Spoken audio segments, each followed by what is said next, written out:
Surprisingly, for a COVID year, there were even more million-dollar HDB transacted than the year before. This million-dollar transaction, less than 1%.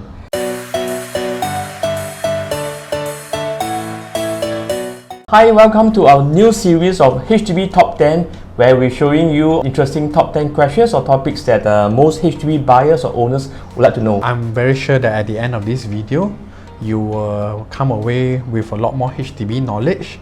Right, so this is a top 10 list, and let's go to question number 1. Yes, shall we? Let's go. Question number 1, where are the million-dollar HDB flats? Now, Dennis, I'm sure if you have been reading the news, you've been seeing all these transactions of these million-dollar HDB flats. But to be honest, this is not a new phenomenon. Right. As I'm sure as many of you are aware, these million-dollar HDBs are normally located in the central part of Singapore. Right. But it's not just limited to there.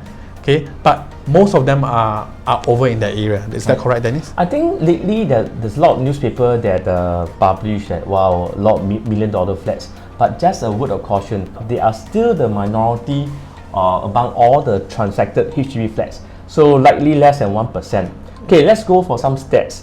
In 2019, there's total of 64 HDB flats sold for more than 1 million. In 2020, there's about 82 HDB flats sold.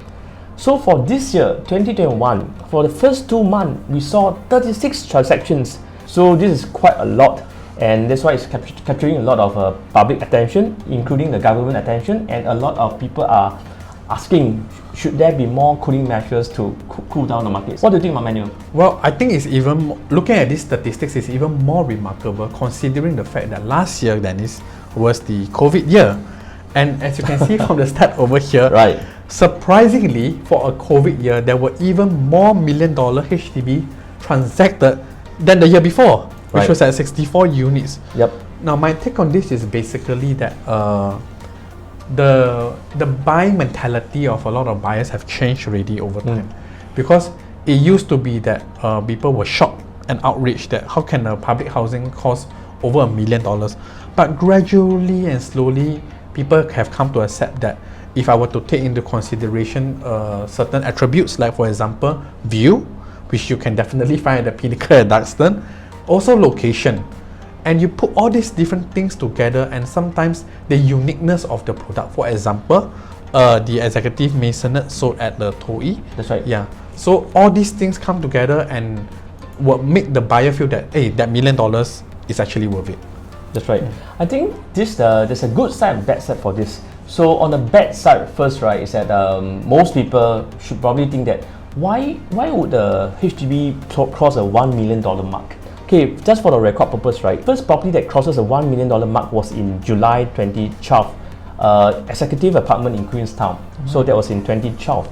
So after that, people are starting to see more and more HDB flats being sold at more than 1 million. So the question is, who are the buyers, Manuel? Okay, so typically the buyers for this, I would say a big bulk of them will be for the landed downgraders, right, or maybe the private property downgraders, meaning to say they have cashed out after selling their landed, right, or selling their condo. Yes. And now they have this big disposable amount of proceeds. Right. And in order for them to sometimes maybe retire comfortably, especially for those who are on the elderly side, what they do is they just put their money aside for the HDB.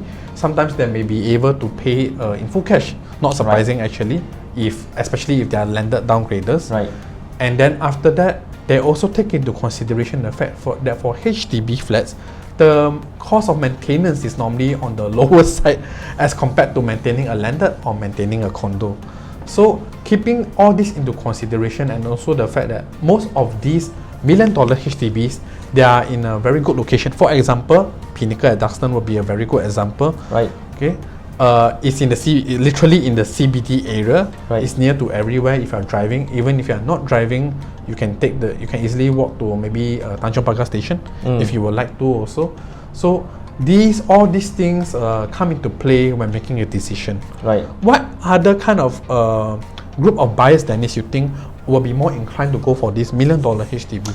As you mentioned correctly, landed property owners who are looking to downgrade or right size. Likely case is that these are retirees or seniors in the late 50s or 60s. they used to live in landed properties with their children. Yes. So now their children have grown up, so likely move out, and they don't need such a big landed properties. So they just want to right size so that there's less cleaning involved. Yes. To them, if you were to sell a landed properties, it depends on where your landed property is. Between 2 to 5 million, let's say. So for them, with a 2 to 5 million cash or CPF on hand, for them to purchase a $1 million HDB, honestly, that is a small fraction of the total amount they have. So to them, this 1 million is considered cheap. Where exactly are all these $1 million HDB located now? Well, basically, I can answer the question myself first. First of all, most of them are located at the Pinnacle at Duxton. Yes. One of the most Majority, iconic, right. Majority of them, one of the most iconic HDB projects in the whole of Singapore. As I mentioned earlier in this video, there was also one executive masonette at Toei Drive. Right. Not exactly in the city area, but you can say it's in the fringe because it's not very far from Bukit Timah itself.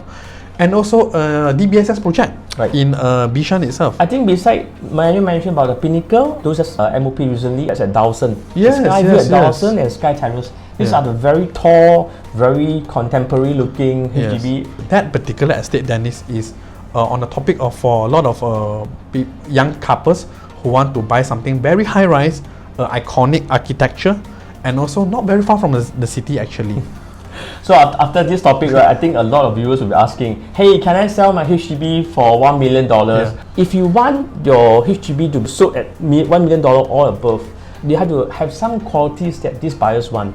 3 things: high floor, unblocked views, and this location, likely central location itself. Yes, and not to forget one of the most important aspect, which is, are there transactions that have already crossed the $1 million mark in the vicinity or in the area that you're living? Because if all the units transacting in your area are around maybe the 800,000 range, and you are asking for $1 million, then I'm very sure you're aware that there's a big gap in terms of the expectation between what the buyers are looking for and what you are looking for.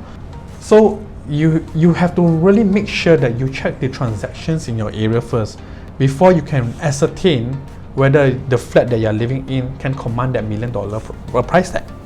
As a word of caution to all viewers, right, this $1 million transaction forms only a small fraction of the total sale transaction, less than 1%. And second, for those buyers of $1 million HDB, likely they're buying for own stay and for their own lifestyle needs. That means they really like the views, they like the high floors, they like the location. It's quite tough or almost impossible to hope to sell this $1 million HDB at a profit years later. Yes. So the main objective of buying this $1 million flats is for own stay. Because you can imagine if, let's say, you were to buy a HDB flat for $1 million, to make a profit, maybe you have to sell it for 1.1 or 1.15 at the very least. And just imagine that as the time goes by, the 99 years is actually decreasing. So for the 99 years to decrease, there's a decaying lease factor over there, and yet you will want to ask for maybe $150,000 more. That would be very challenging unless you have unless that particular flat has a very interesting or unique attribute that nobody else has. Do you think this trend will continue for the next few months? Any more $1 million flats on the newspaper again? I believe so, because buying momentum in the HDB resale market is very strong, as you have read in the papers, and also the fact that for every time that a private property is sold or every time a landed property is sold, maybe out of 10, 1 or 2 will be inclined to look towards the HDB. So if just 1 or 2 were to look towards the HDB direction and they don't mind paying $1 million, that's where your transactions come from. Yeah, I kind of agree with you, because I think this trend will continue for the next few months. Why? Because you see all across the market, be it new condo launch, resale condo, and even HDB flats, the transactions are still going very strong. Yes. So now the new condos have been selling very well. So likely a lot of buyers who are in the borderline, that means those people who qualify to buy a resale 99 condo, some of these buyers who are sitting on the fence, they might be thinking, if I have a 1 million budget, likely I can only buy a very small or old condo, resale condo. So why not I spend this money and buy a high floor, better location and centralized with good views HDB. Resale condo is likely to be 99 years.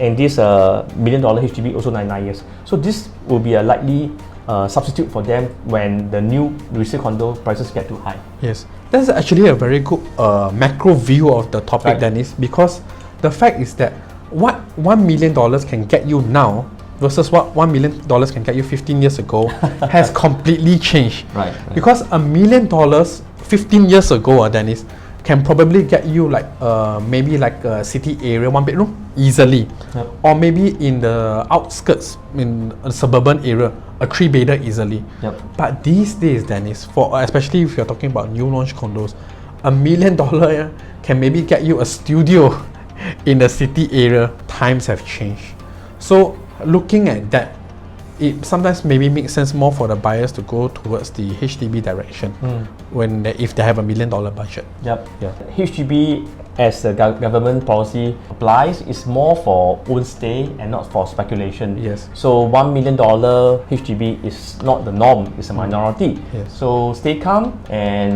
just see how the future plays ahead for us. So, Yes. yeah. And when choosing to buy $1 million HDB, always exercise a prudence and caution, and do buy it with an open view and open mind that you may not be able to profit. I'm not saying that it's impossible, but Right. you may not be able to profit from this particular purchase. The objective is not to profit; it's more to enjoy the view. That means your own personal needs. Yes. Nothing wrong with that. If you Nothing can wrong with afford the good views and location, go for it because you deserve it. The objective is more for own stay Yes. and own lifestyle needs. Not for flipping, definitely, for sure, right? So I hope that answered your question. Yes. Right. Thanks, and see you in the next question. See you in the Yep, next question. right.